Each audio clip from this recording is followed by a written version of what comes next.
আমাদের আশপাশে যারা আছে, ইভেন হালাল, আমার মা, আমার বোন, আমার বাবা, আমার স্ত্রী, আমার ছেলে, আমার মেয়ে, এদেরও যদি কখনো স্বার্থে আঘাত পড়ে, দেখবেন সেও আপনার পাশ থেকে সরে যাচ্ছে। এমন হয়নি কখনো?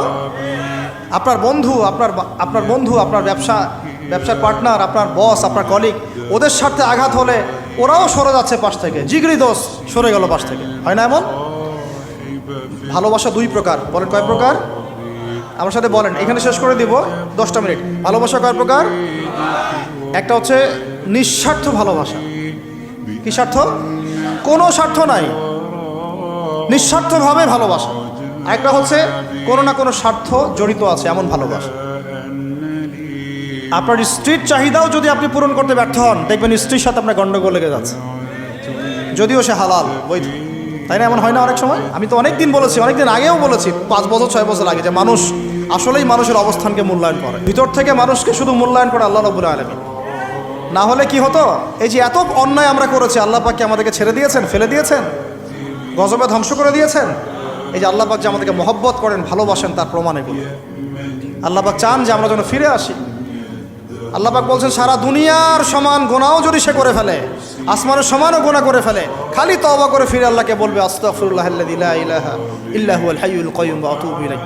আল্লাহ পাক বলছেন, খালেস তওবা করলে গুনাহ তো মাফ করে দিবই, আগের গুনাহগুলোকে নেকি দিয়ে পরিবর্তন করে দিব। এটা ভালোবাসা না? আল্লাহ পাক সৃষ্টি করেছেন আমাদেরকে ভালোবেসে। কোরআন খোলেন, সূরা সদ পড়েন, সূরা সদের মধ্যে দেখবেন আল্লাহ বলছেন, খালাকতু বিয়াদি মা মানাআকা আল্লা তাসজুদা খালাকতু বিয়াদাই, মানে তুমি ইবলিস কেন তাকে সেজদা করলা না যাকে আমি নিজ হাতে সৃষ্টি করেছি। এটা মহব্বতের বহিঃপ্রকাশ না? আল্লাহ আমাদেরকে নিজ হাতে সৃষ্টি করেছেন। আল্লাহ পাকের হাত কেমন এটা আমরা ব্যাখ্যা করতে যাব না, এর হাতের অর্থ কি সেটাও ব্যাখ্যা করার তাওয়িল করার দরকার নাই। কোরআনে আসছে যেভাবে সেভাবে আমরা ঈমান রাখবো, ঠিক আছে ভাই? এখানে আবার অনেকে অনেক তালগোল পাকায় ফেলে এবং বিভ্রান্ত হয়ে যায়, এদিকে যাওয়ার দরকার নাই। এখানে বোঝানো হচ্ছে আল্লাহ রাব্বুল আলামিন আমাদেরকে মহব্বত করে সৃষ্টি করেছে। এই পুরো সৃষ্টি জগৎটাই তো আল্লাহর মহব্বতের বহিঃপ্রকাশ। সবকিছু এত নিপুণভাবে চলতেছে, এটা মহব্বতের বহিঃপ্রকাশ না? আমি আপনাদেরকে নিয়ে যদি কোনোদিন কক্সবাজারের সৈকতে তারা দেখাতে পারতাম, তাহলে আমি বুঝাইতে পারতাম আপনাদেরকে যে এই মহাবিশ্বটা ঠিকই আছে কি। তারার মধ্যে একটা গাণিতিক ক্যালকুলেশন আছে যেটা সবাই জানে না। যারা একটু অ্যাস্ট্রোনমি নিয়ে পড়াশোনা করেছে তারা জানে। আপনার মানে মাথার বিবেকই উল্টায় যাবে যে এত সূক্ষ্মভাবে কিভাবে আল্লাহ রাব্বুল আলামিন এই মহাবিশ্ব সৃষ্টি করলেন।